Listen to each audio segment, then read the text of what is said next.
What's going on, guys? What's going on, girl? So I just wanted to go ahead and film you this quick video, ladies and gentlemen. This vacuum was a repair that we went ahead and did. You can check out our fixing a vacuum video. We went ahead and removed all of this hair buildup from the spindle. Now I want to go ahead and show you, if you do have a not a vehicle, but a vacuum that is clogged, how to remove that clog. So first thing we want to do is you want to go ahead and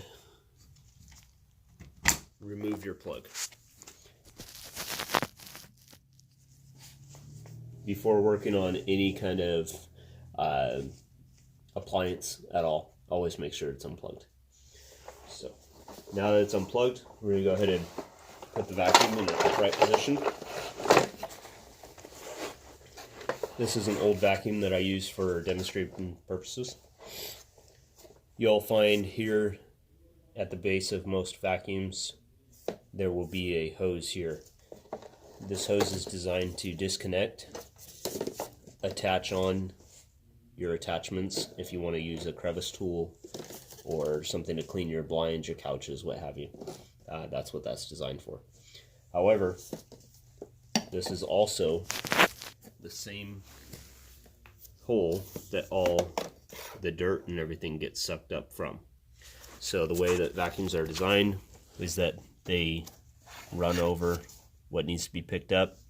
It comes up through into the spindle picks it up.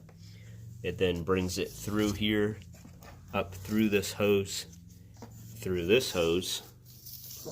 down.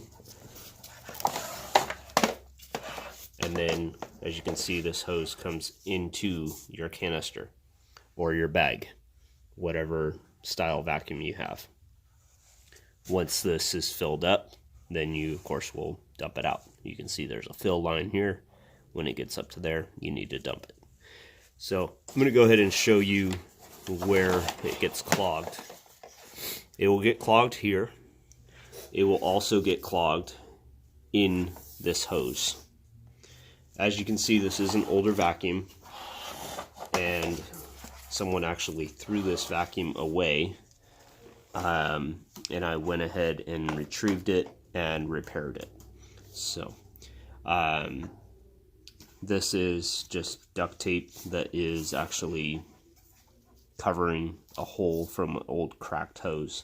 So if I wanted to, I could go ahead and replace this hose with Bissell, contact Bissell online, put this model number of the vacuum, and get a new hose and replace it. I'm not too worried about that, just because this isn't my personal vacuum. This is just for demonstration purposes. So what you want to do is you want to go ahead and remove this hose here. Make sure that there's no debris that's clogged in here. Make sure there's no debris clogged in the hose. This particular vacuum will undo itself right here, and you can remove this part of the hose. Inside this hose should be free of any debris. You should be able to take either some compressed air or leaf blower, whatever you want to use, to go ahead and blow this hose out of any debris. And if you want to go ahead and wash, any of the dust out of the hose, you could also do that as well. Run a hose through here. This hose comes off, as you can see, and like I said, you can buy a new hose if you need to. So once that is free of any debris, hair, or anything like that, that now is going to work efficiently. You also want to make sure that this hole here is also free of any debris. You also want to make sure that this hole is free of any debris. When you remove this canister from the vacuum, you'll notice you can open it up. This is where all your dirt collects. You can spin this and pull this out. Some vacuums, they won't have this capability, but most will. In order to remove it, you go ahead and spin it. You'll see there's an arrow right here that is turning. You see that turning? It'll be unlocked and locked, and it will not pull out. Now once you move that arrow to unlock, you may release it. So you want to make sure that this is all cleaned out, free of any debris. You can use compressed air again to go ahead and blow that out. You could even use a hose if you want to clean this out really well, and then let it air dry. You also want to make sure that is cleaned out as well. At the top of the vacuum canister, there will be another spot where you can actually go ahead and open it up, and there will be a filter. You want to make sure it's right at the top there. So you want to make sure that that is free of any lint and such. You can see that has a little bit in it. Put that in the garbage there. So this is a little foam filter. You can pull those out, clean them off. I would not recommend washing them and putting them back in damp. Then you will have a mold issue. So just make sure that you go ahead and dust it off, compressed air, pull off what residual stuff is left. If you do decide to wash it, do not put it back in damp. Let it air dry for at least a day. In order to put that back in, you just slide it back in its home. Close that canister up.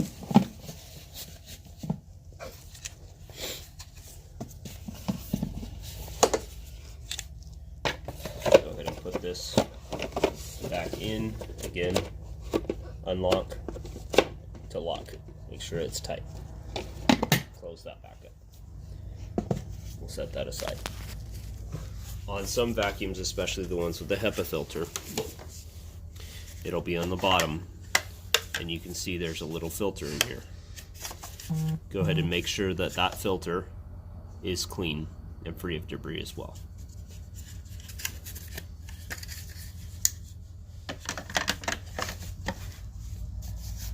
Put that back in there. Canister, we're going to put that back in.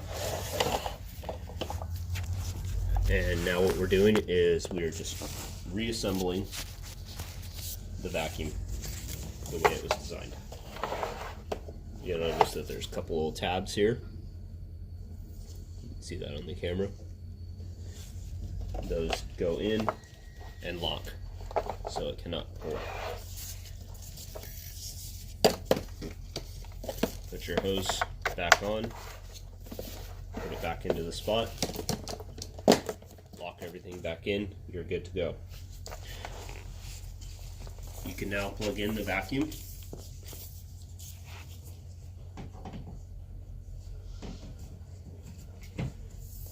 So the vacuum is plugged in. Make sure your cord is out of the way. Tilt it back and turn it on.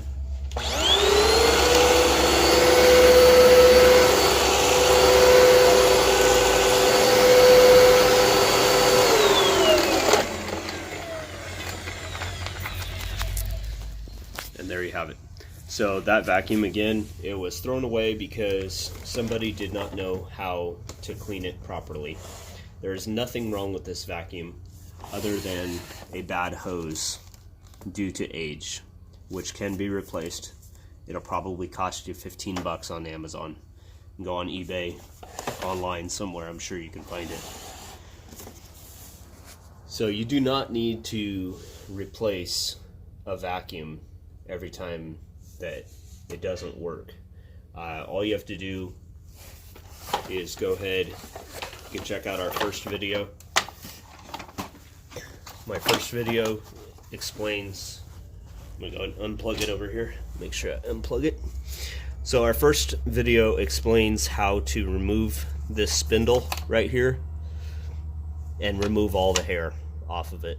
It also shows you how to replace the belt if you need to do that. If you have a belt that is snapped, your spindle will not turn and that will be another problem. So watch our first video on fixing a vacuum, and it'll instruct you on how to replace that belt. Hope you all enjoyed watching.